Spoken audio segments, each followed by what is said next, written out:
You already know this coin, even if you've never held a $50, because the woman striding across it, draped in the American flag, walking toward a rising sun, never really left. She stepped off the $50 in 1947, and then decades later she came back. Today she walks across the American Silver Eagle, the most popular silver coin in the world, minted by the millions every single year.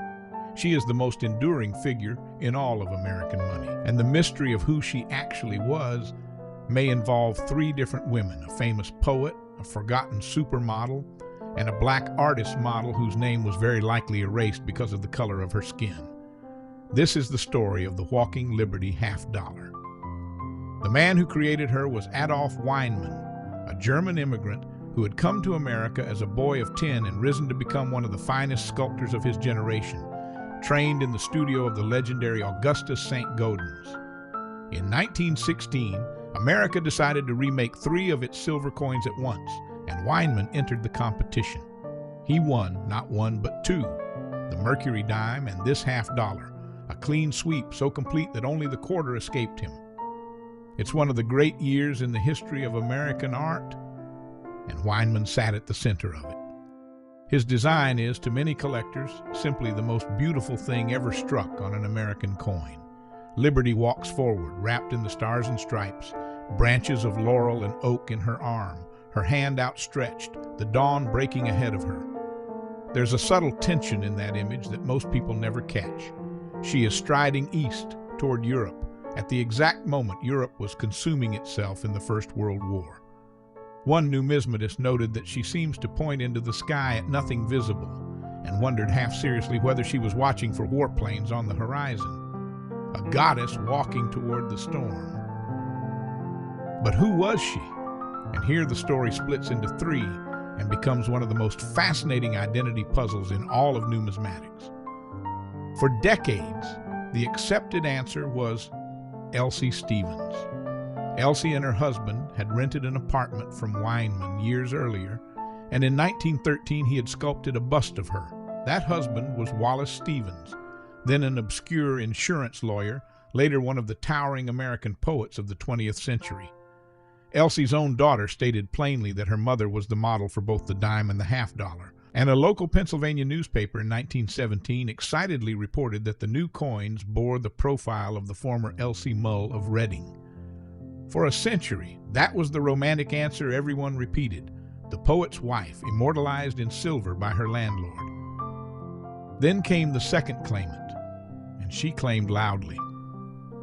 Audrey Munson was America's first supermodel, the most famous artist model of her age, her figure carved into statues all over New York City. Munson publicly insisted she was the Walking Liberty, and tellingly she never claimed to be the face on the dime, only the $50. In her later years, cared for by nurses, she was so identified with the coinage that her caretakers nicknamed her the Dime Lady, and she would press coins into their hands as keepsakes. Some researchers came to believe Munson posed for Liberty's striding body, even if not her face, that the coin might be 2 women in one, Elsie's features on Audrey's form. And then there is the third woman, the one history almost buried. Her name was Hetty Anderson. She was a professional artist's model, considered by the greatest sculptors of the era to be extraordinary. St. Gaudens himself had used her, and Weinmann had worked with her too. In a 1924 newspaper interview, Weinmann described the model for his Walking Liberty in vivid detail, the most remarkable model he had ever seen, from a fine Southern family, a professional who had posed for St. Gaudens, who lived quietly with her mother in a small uptown apartment, and who was over 40 when he made the design. Every one of those details fits Hetty Anderson, and fits neither Elsie Stevens nor Audrey Munson, who were younger, not professional models, not Southern, and had never posed for St. Gaudens.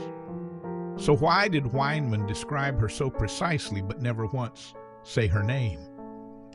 Hetty Anderson was black, and in the America of that era, the fact that one of the most iconic images of liberty, the very embodiment of the nation, may have been modeled on a black woman was something the art world quietly declined to acknowledge. Her role in the great St. Gaudens works wasn't publicly credited until the 1980s. and evidence suggests his own family helped keep her name out of the record. She may be the hidden face behind not one, but several of America's most beautiful coins, praised lavishly in print and denied her name in the same breath. It is one of the quiet injustices buried in American money, and it's only in recent years that historians have begun to give Hetty Anderson her due. 3 women, then, may live inside this single coin: the poet's wife, the celebrated supermodel, and the erased black model whom the sculptor himself called the most remarkable he had ever seen. We may never fully untangle whose face and whose figure liberty truly wears. Perhaps that's fitting for a goddess meant to represent everyone.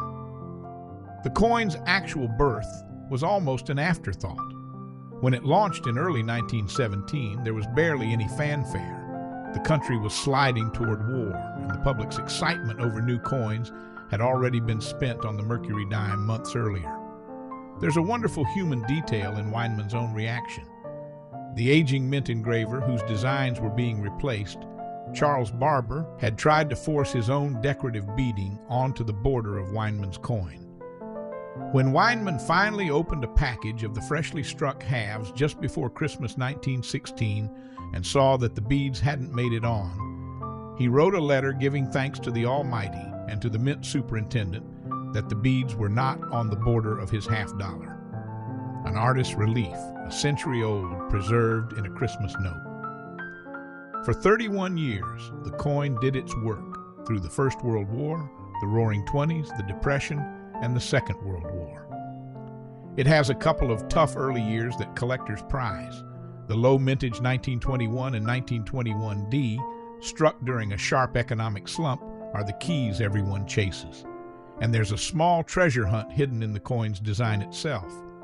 For its first year and a half, the mint mark sat on the front, below the motto. Then in 1917, it migrated to the back, meaning some 1917 coins carry the mark on the obverse and some on the reverse, a tiny detail that sends collectors squinting at their coins to this day. The $50 was retired in 1947, replaced by the Franklin half. And that should have been the end, but Weinmann's liberty was too beautiful to leave in a drawer. In 1986, when the United States launched the American Silver Eagle, its official silver bullion coin, it reached back 70 years and put Weinmann's striding liberty right back on the front. And there she has remained, struck onto more ounces of silver than Weinmann could ever have imagined, held in the hands of collectors and investors all over the world. A design from the eve of the First World War is right now one of the most produced coin images on the planet. So the next time you see her, on an old silver half or on a gleaming modern silver eagle, look closely at that walking figure in the flag. She may be a poet's wife. She may be a forgotten supermodel. She may be a black artist model whose name America wasn't ready to speak, walking toward the sunrise, carrying the whole nation's idea of liberty on her shoulders. That is the Walking Liberty $50, the most beautiful coin America ever made, and perhaps the one still keeping its greatest secret.